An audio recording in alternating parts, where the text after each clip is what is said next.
Good day, everybody, and welcome to another edition of the Military and Foreign Affairs Network. I am your host, the voice of reason. Well, today we have entered day 202 of the ongoing Russia-Ukrainian war. So what's going on today? Well, it looks like after achieving operational success, the Ukrainians are pausing at the Russian border, both to the north and northeast of Kharkov.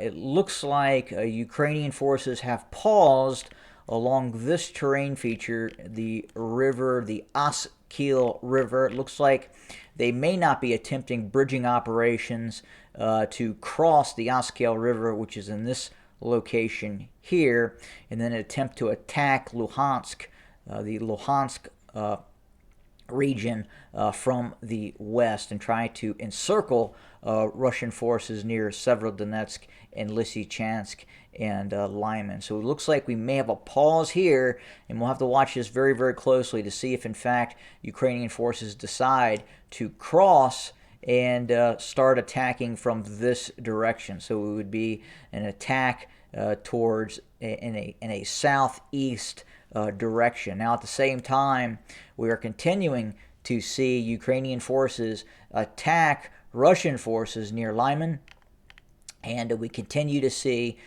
street-to-street, house-to-house fighting taking place in and around Lyman.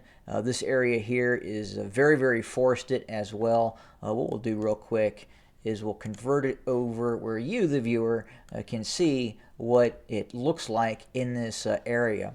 And if you guys remember, if we go back just a month or two, there was very, very vicious fighting in this area as the Russians were continuing its offensive operation against the Ukrainians. Now, obviously, the Ukrainians have crossed the Servetsky Donetsk River here in this locale and are pushing into Lyman, and we continue to see vicious fighting taking place within this vicinity. It looks like, at least from the Russian perspective, they have instituted a no retreat order near Lyman and Severodonetsk and Lysychansk.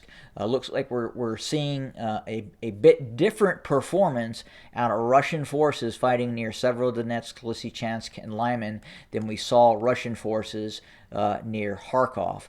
The initial Ukrainian attack was met with limited Russian resistance, and then we saw an all-out retreat by Russian forces from this area that the Ukrainians moved into. So the question is, were the Russians militarily defeated in this area, or did somebody in the Kremlin order a withdrawal back towards Belgorod and back towards the Luhansk region in this area?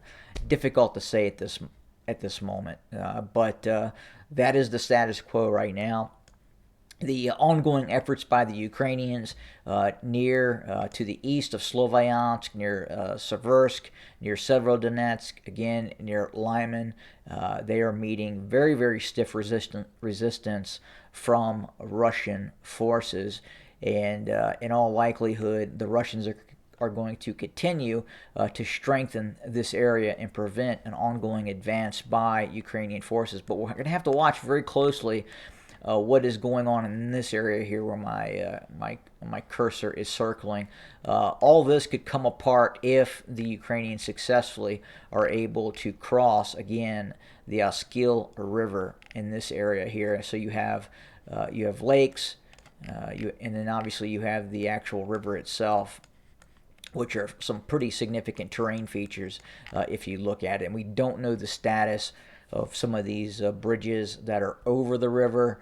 We anticipate that the Russians have formed hasty defenses in this area to prevent an ongoing Ukrainian drive that could encircle its forces near Severodonetsk. And if that happens, if we see an all-out retreat from Severodonetsk and Lyman, and we see this successful crossing here, obviously we would then see Ukrainian forces then threaten the northern area of Luhansk and threaten Luhansk directly.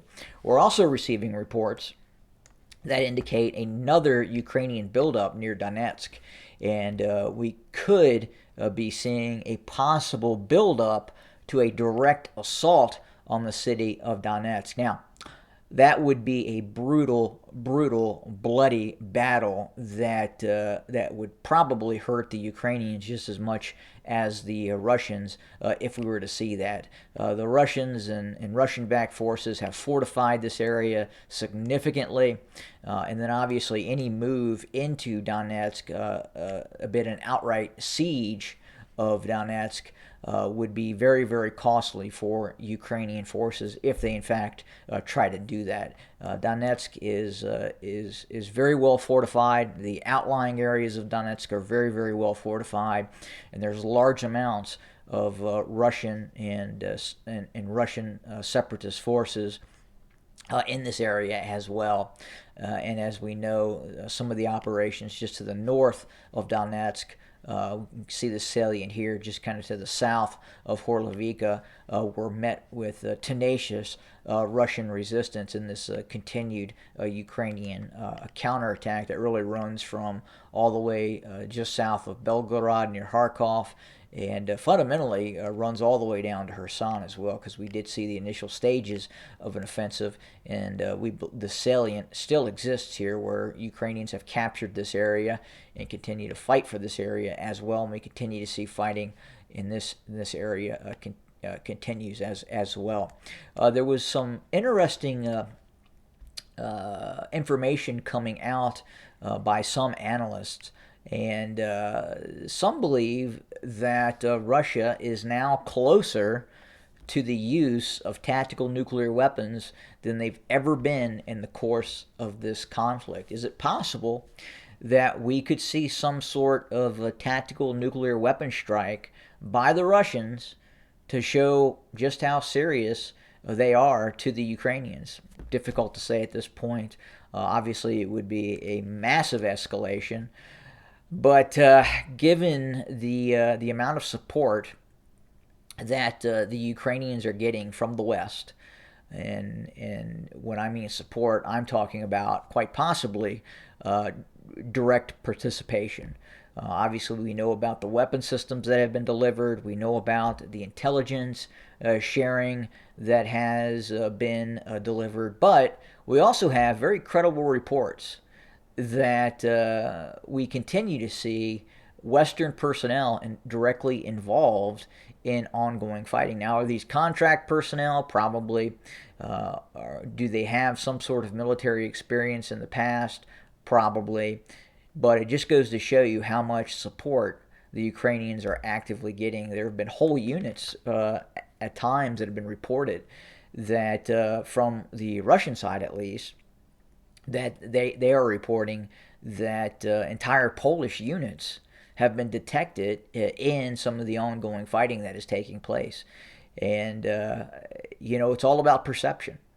And if the Russians can form the perception within Russia itself that it is under attack by an external force, i.e. NATO, Polish forces, possibly covert units from the United States, contract personnel from the United States, U.S. personnel have been captured. Now, are they contract personnel or are they volunteers? Again, it's all about perception, and who forms what perception is going to be the driving force behind what Russia could do next.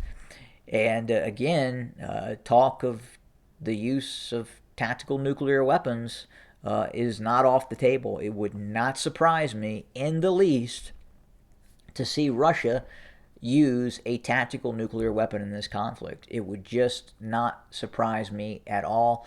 I do believe if Russia were to become very, very serious about the use of tactical nuclear weapons, and it was trying to achieve some sort of political outcome to prevent a further drive by Ukrainian forces, maybe against Russian territory itself or against areas north of Luhansk, again in this area that I talked about, or a direct assault on Donetsk, or removing from the Ukrainian leadership aspiration of retaking the Crimean Peninsula, which right now appears to be on the table for the Ukrainian side. Zelensky is talking about no ceasefire until the Crimean Peninsula is secure. Now, I do think in terms of nuclear weapons, Russia would probably conduct an above ground test to get the world's attention and to kind of push that political message, which would be for Zelensky to back off on its demands in terms of what the Ukrainian war effort is looking to achieve. And then quite possibly after that, we could see the deployment of tactical nuclear weapons against Ukrainian forces. That's how I envision things starting to occur within the confines of this conflict. Now, we could just see an outright direct tactical nuclear weapon strike against Ukrainian targets if things really start to deteriorate. And I've seen some reports and some YouTubers creating content. What is this guy's name? I'll tell you. He's a pro-Ukrainian guy, and he's a little entertaining to watch. Let's see here. His name is, what is his name? It's Denis Davidov, I believe it is. Anyway, he's got this channel, and absolutely, definitely pro-Ukrainian. But he's talked about the possibility of seeing the outright defeat of Russian forces, even in the Crimea, and then Russia itself falling apart and tearing itself apart, and seeing the collapse of the Putin regime in Moscow. And again, I believe that before that happens, Ukraine is going to be put through utter misery. Now, obviously, that is something that, in terms of defeating Russia, moving back into the Crimea, is something that, at least at face value, most Ukrainians would support that. Kind of with the ongoing war effort and what's happening right now in terms of success near Kharkov. But ultimately, what is that going to lead Russia to do? And ultimately, that could prove to be ultimately disastrous for Ukrainians, depending on how Russia responds to what's happening on the ground. And I really believe at this point you could see Pandora's box get opened, and we could be looking at a scenario that is a nightmare beyond the nightmare that we are currently seeing right now. But difficult to say, difficult to know what's going to happen in the future of this conflict. But we'll obviously continue to watch, report, and bring you more content for your consumption. As always, thanks for joining us today, and have a great day.